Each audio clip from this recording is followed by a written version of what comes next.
द्वारपाल हो द्वारपाल।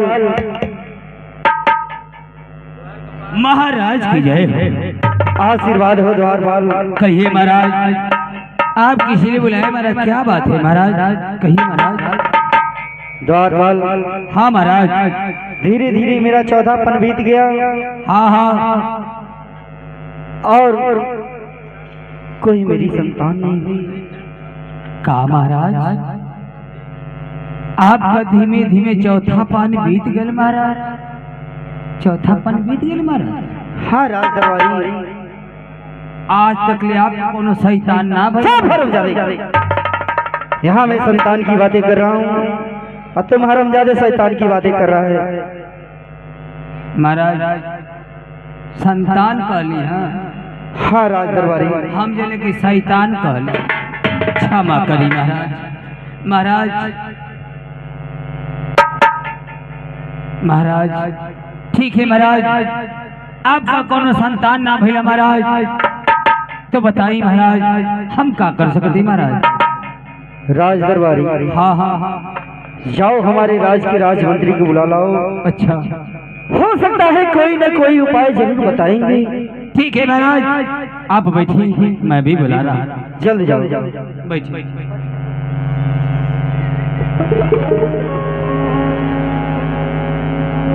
देखिए अब महाराज को धीमे धीमे चौथापन बीत गई और महाराज के कोनो सही संतान ना भइल। अब जाते मंत्री के बुलावे।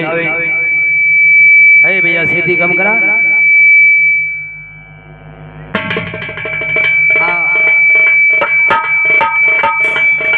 ओए में तन से माटी डाल डालो, माटी डाल डालो, सीटियां बंद हो जा, मटिया पड़ जी तब मुँह ना जाए। मगर चले थे आज मंत्री के बुलावे खातिर, और महाराज का नाम की मंत्री को बुला लाओ। चले थे मार साहब लगाइए। है अरे अच्छा तो हम चलते हैं।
मंत्री झुकाए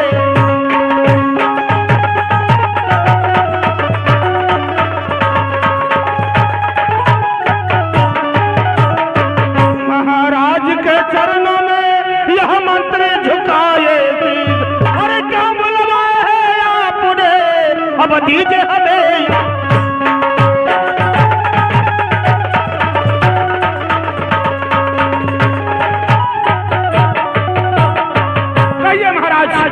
अचानक हमें बुलाने का कारण क्या है? क्या बात है महाराज?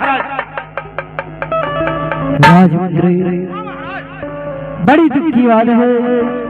दुख की बात है? हाँ राजमंत्री, मैं कुछ समझा नहीं महाराज। धीरे धीरे मेरा चौथापन बीत गया और राजमंत्री मेरी कोई संतान नहीं हुई। महाराज आप चिंता न करिए महाराज, भगवान में भरोसा रखिए, सब ठीक हो जाएगा महाराज। राजमंत्री, हाँ महाराज। कब तक मैं भगवान पे भरोसा रखूं?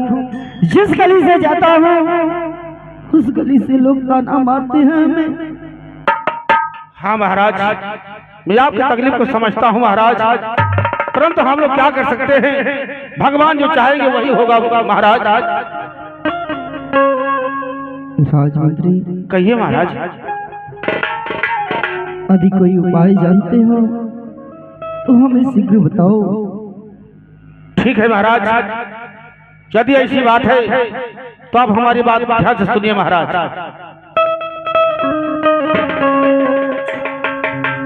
अरे सुन बात तो सुन महाराज, अरे हमारी बात जाने आओ, सुन ले बात ना तेरा राई हो।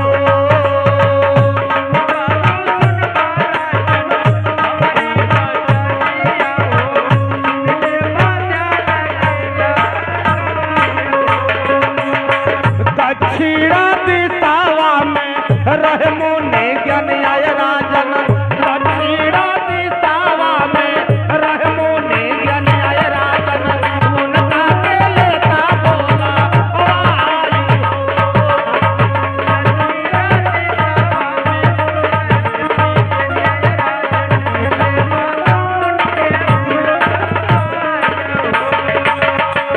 कमनो ना कमनो उपैया बताई है राजन, कमनो ना कमनो उपैया बताई है राजन, मन जइबा बतिया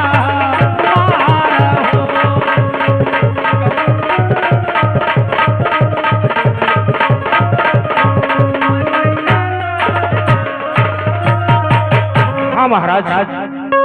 राजमंत्री, कहिए महाराज। गुरुदेव को शीघ्र बुलाया जाए। जैसी आज्ञा हो महाराज। बैठे महाराज। द्वारपाल, गुरुदेव के पास चले जाओ। का काले हैं द्वारपाल, मिस्त्री जी की जाए। द्वारपाल मिस्त्री नहीं, हमें राजमंत्री कहा जाता है। द्वारपाल, आप मंत्री हैं, तुझे दिखाई नहीं देता है द्वारपाल? हम जने के मिस्त्री हैं। द्वारपाल, क्षमा करें, क्षमा करें, इतना भड़की मत, कहीं का बात है? द्वारपाल, हाँ बोली। गुरुदेव के कुटिया पे चले जाओ। हाँ हाँ गुरुदेव से कहना हाँ। कि हमारे महाराज आपको याद किए हैं, इस वक्त बुलाए। काहे लिए?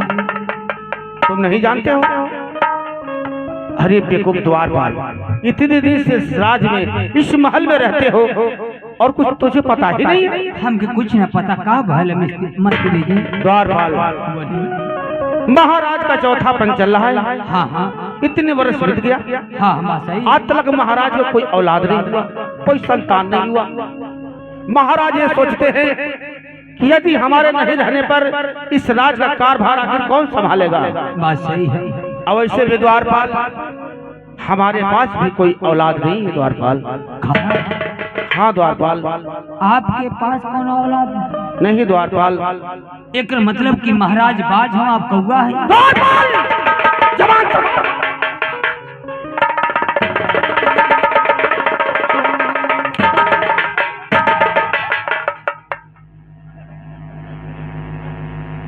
हर लोग तो मजाक अच्छा नहीं लगता है द्वारपाल। क्षमा करी, हम ये कहले कि महाराज बाज हम आप कौआ है। क्षमा। जितना हम कहते उतना सुना करो। हाँ, कही। जाओ गुरुदेव के पास चले जाओ और उन्हें शीघ्र बुला कर लाओ। ठीक बा, तो हम कहते कि गुरुदेव के आप लोग काहे के बुलावत है, का जरूरी है? क्यों? गुरुदेव के बुलाए, गुरुदेव आई हैं, आई आप लोग से दान दक्षिणा लेके जाइए। इससे क्या फर्क पड़ता है? हमारे राज्य में क्या किसी चीज की कमी है? कमी है? क्या कमी है? वे बस दूगो का। वही तो बात है, उसी तो बुला रहे गुरुदेव को हम। अरे तो हमसे मिला लो। तुमसे मिले? हाँ। बताओ। देखिए, हम ये कहते हैं कि आप लोग हमारी संगे चले। कहाँ द्वारपाल? हमारी संगे चलिए आप लोग। कहाँ बताओ? महारानी के लिए ले, महाराज के लिए ले। अच्छा, अरे आप चलिए अपने मलकिनिया के लिए ले। हाँ बोलो। चलिए आप लोग पूरा घर तो लोग का सीवन चढ़वा।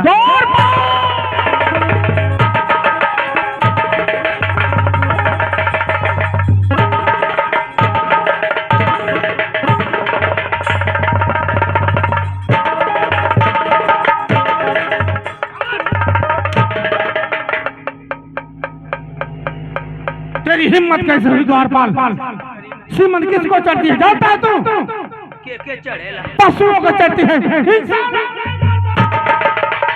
अब ऐसे में इंसानों के चढ़त हिया। तुझे चढ़ी है? तुम्हारे खानदान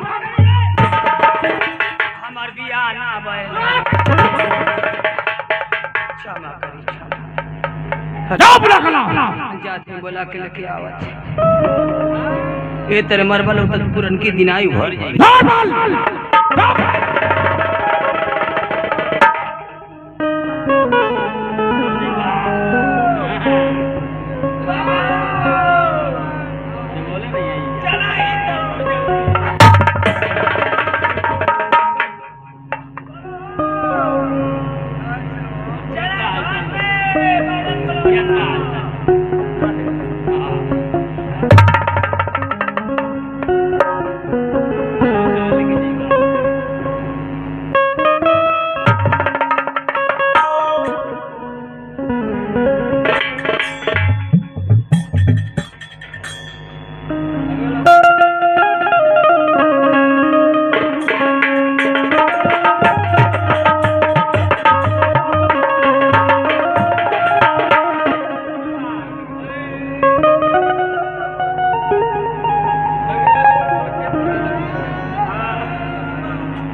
रामा हरिनमा चरी हो जाए भैया हो। एगो हरिना एगो हरिणी के कहानी बताओ तारी। ये भजन के रउआ लोग ध्यान से सुनो, बड़ी आनंद आई मनोज भैया। कहना है गीत के लाइन से, पानी के पियास पानी के पियास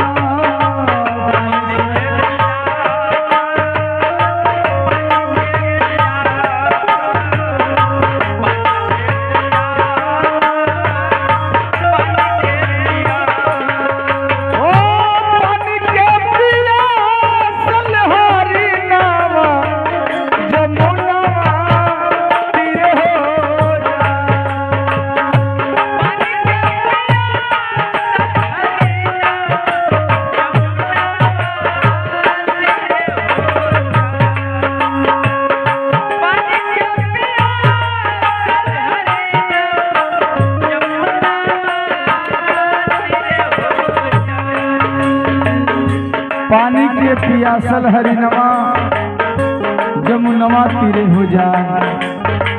भैया हो हरिना पियासल बा नदी के किनारे पहुंचल पानी पिए बदे, लेकिन हरिना पानी पियता कैसे पियता भजन के लाइन से बताओ तानी। एक बूंद पियले दूसर बूंद पियले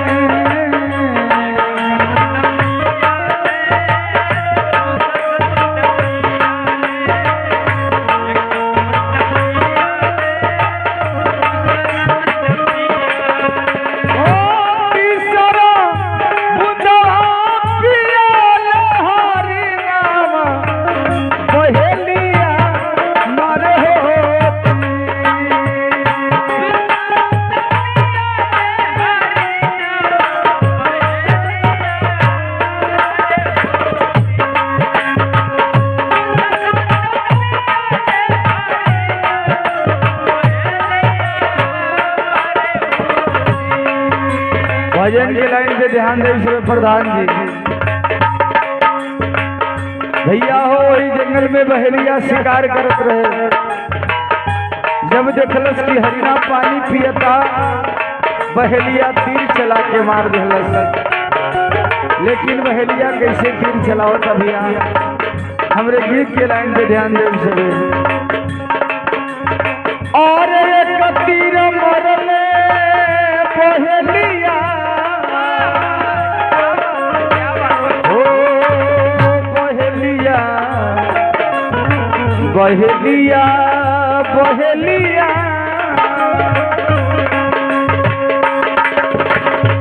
एक तीर मरले दूसर तीर मरले,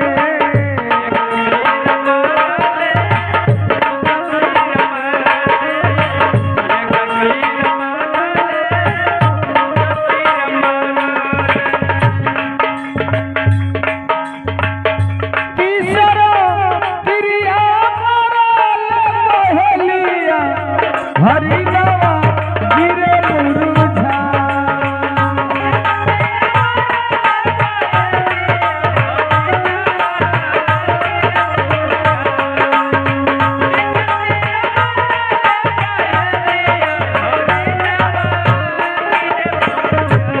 भैया हो हरिना के तीर लग गई, हरिना वही जंगल में गिर के छटपटाए लगे। ले बाबू जब ये बतिया हरिनिया के पता चलल, हरिनिया दौड़ल भागल आवतिया। रास्ता में गुरह चलता भेटैलन, वही आदमी से हरिनिया पूछतिया, सवाल करतिया। का कहतिया भैया, राह के बटहिया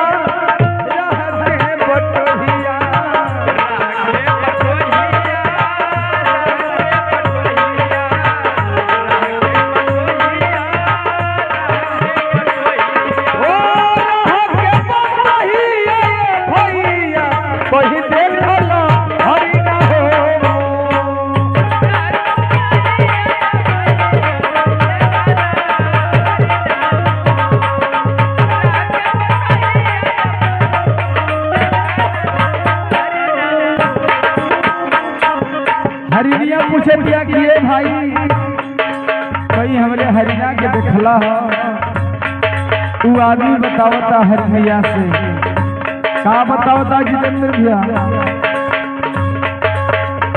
देखली मोहाजीपुर, देखली मोहाजीपुर,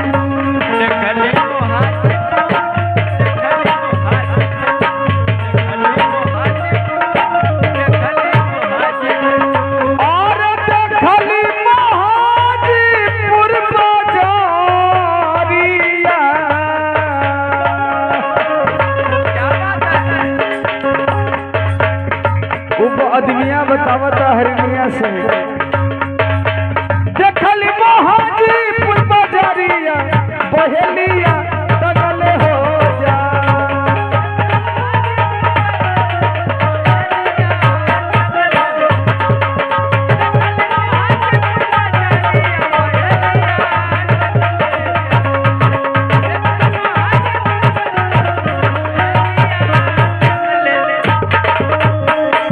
भैया हो इतनी बात जब हरिनिया के पता चल गई कि बहेलिया ओकरे हरिना के हाजीपुर बाजार में लेके गई बा, भैया हो हरिनिया दौड़ल भागल जाती है हाजीपुर बाजार में। जाके देखतिया कि बहेलिया ओकरे हरिना के काट के बेचले के व्यवस्था लगावता। हरिनिया जाके गोरवा पकड़ के रोवे लागल। ले बाबू आरो रो के बहेलिया से सवाल कर दिया। का कह दिया भैया, मांस बेच खई हो बहेलिया, ओ बहेलिया बहेलिया बहेलिया।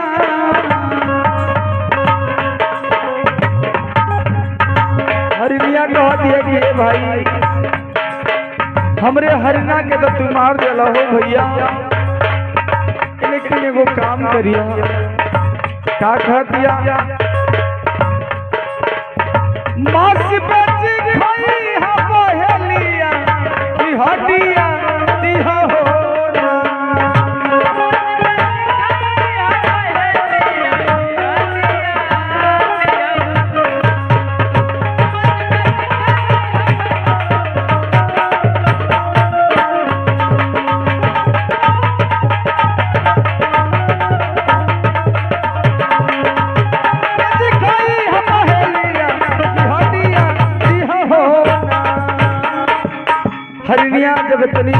कहलस बहेलिया से। बहेलिया सोच में पड़ गई कि आखिर हरिणिया हड्डी लेके का करी। बहेलिया कहता कि हरिणी ई बतावा तू हड्डी लेके क्या करबू। भजन के लास्ट लाइन में हरिणिया बतावत दिया बहेलिया से, का बतावत दिया, और हड्डी लेके सोती रे होई बे हो बहेलिया बहेलिया बहेलिया, और हड्डी लेके सोती रे होई बे, अरे वही जमुना जी के होती।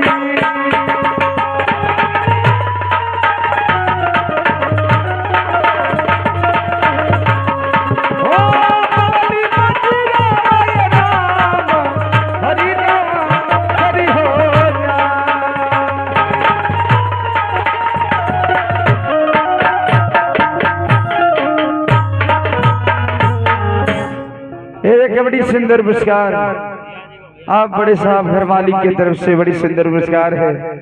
साहब के चरणों में कोटि कोटि नमन प्रणाम है और उस महान आत्मा को कोटि कोटि प्रणाम करते हैं। भगवान से प्रार्थना करते हैं कि हे परमात्मा, वो आत्मा जहाँ कहीं भी भटकती हो उस आत्मा को सुख शांति जगह स्थान मिले।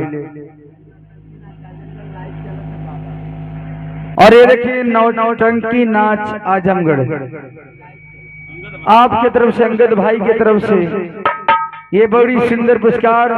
और इस समय ये हम लोग का कार्यक्रम लाइव चल रहा है, इसमें दुनिया में हर जगह पर लोग देख रहे हैं हम सभी कलाकारों को। भैया अंगद भैया को तहे दिल से प्रणाम, आशीर्वाद की प्रतीक्षा रही। अलाख निरंजन जय हो जय हो। कोई है बच्चा घर में, जोगिया द्वार पे आया है। जय हो बाबा जय हो। खुश रहो बच्चा खुश रहो, सदा खुश रहो बच्चा। का काला सदा खुश रहो बच्चा, सदा खुश रहो। कहो तोरी बहन का जोगी हाँ बच्चा। तो हम बच्चा है। अरे बच्चा हम साधु महात्मा हैं, हम तुम्हें बच्चा ना कहें तो क्या कहें। हमके बच्चा मत कहा, हमके दरबारी कहबा तो रात भर द्वार काम कर बाबा। बच्चा कहबा एको काम ना करब, एक के गोली हो आ तुरंते भरब, मारब मुँह में पीछा से धुआं फेंक देबा। बच्चा गुस्सा मत हो। अच्छा ये बताओ, हम तुम्हें बच्चा ना कहें तो क्या कहें। हमके दरबारी कहा बाबा। दरबारी? हाँ, तोरे बाप की उम्र कहीं के बच्चा कहबा तो नीक ना लगत। ठीक है द्वारपाल, मैं तुम्हें द्वारपाल करके बुलाऊंगा। हाँ द्वारपाल कहीं। द्वारपाल बाबा ये बताओ, हमें इस राजमहल में किस लिए बुलाया गया है। बाबा बोलो द्वारपाल। तो के राजमहल में लड़का देखे के। क्या मजाक कर रहे हो द्वारपाल। हाँ बाबा, तू लड़का हो खावेला। अरे देखो, हम तुम्हें लड़का हो खाने वाला दिखाई दे रहे हैं। बाबा वही खातिर बोलौले जा। द्वारपाल हाँ तुम्हारी बात मुझे समझ में नहीं आ रही। हमार बात केहू के समझ में ना आला बाबा। जाओ द्वारपाल, हाँ। महाराज से कहना हाँ। कि दरवाजे पर गुरुदेव आ चुके हैं। अच्छा। जाओ महाराज को बुला कर लाओ द्वारपाल। अब की बाबा गोबर बाबा आयल हवा। अरे बेकूफ, मेरा नाम जानना चाहते हो। का नाम? मेरा नाम गुरु गोरखनाथ है द्वारपाल। अच्छा गुरु गोरखनाथ। हाँ द्वारपाल। हम जाने की गुरु गोबर बाबा। नहीं द्वारपाल। अच्छा माँ कर। जाओ महाराज के पास मेरा संदेशा पहुँचाओ। अबे पहुँचाओ।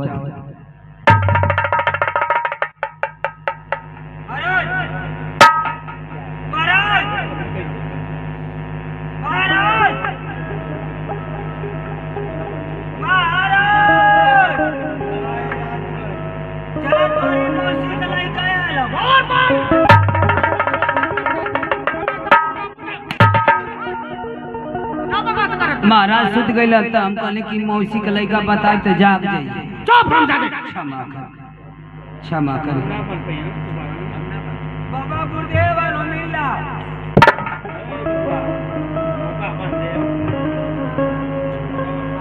गुरुदेव के चरणों में ये राजन का प्रणाम स्वीकार है। आशीर्वाद हो राजन, सदा खुश रहिए राजन, सदा खुश रहिए। राजन कहिए जोगीराज। एक बात पूछे आपसे, अरे कवने अरे करनवा हो राजन, अरे हमारा के बोलवाना हो,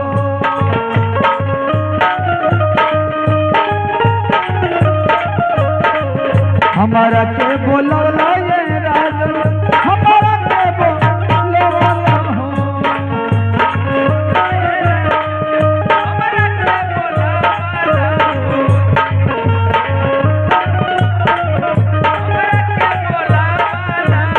अरे सही हलिया के बता लाई लड़की,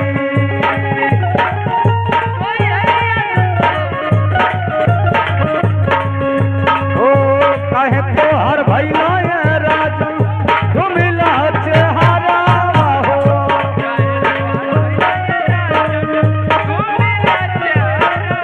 हो धुमिला चेहरा ये राजन, धुमिला चेहरा हो।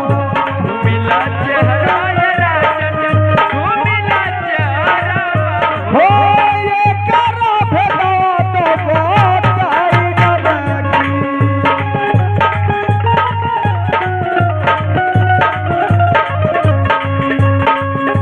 एक बार भेदवा ये राजन हमारा से बताई हो,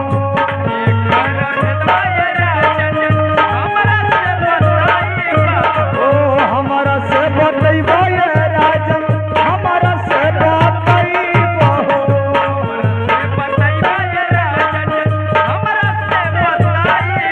ओ कवनो उपाया दे दिला गाई लड़की,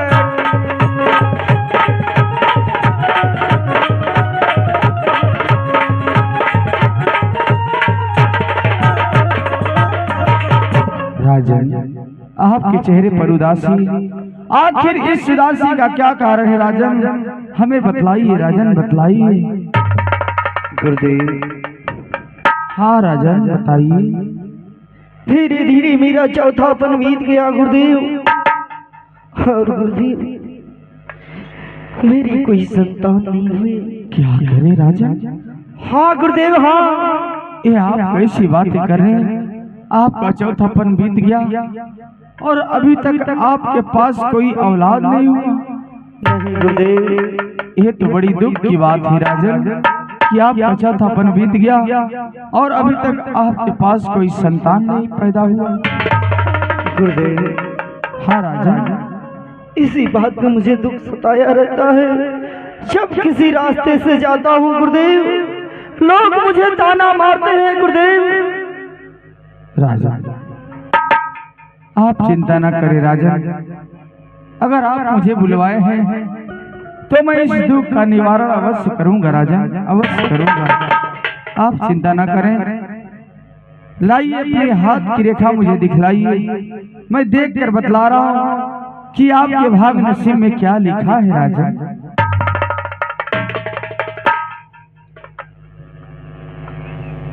ठीक है गुरुदेव, अगर ऐसी बात है तो मैं जरूर दिखाऊंगा हाथ की रेखा को। हाँ राजा दिखाइए।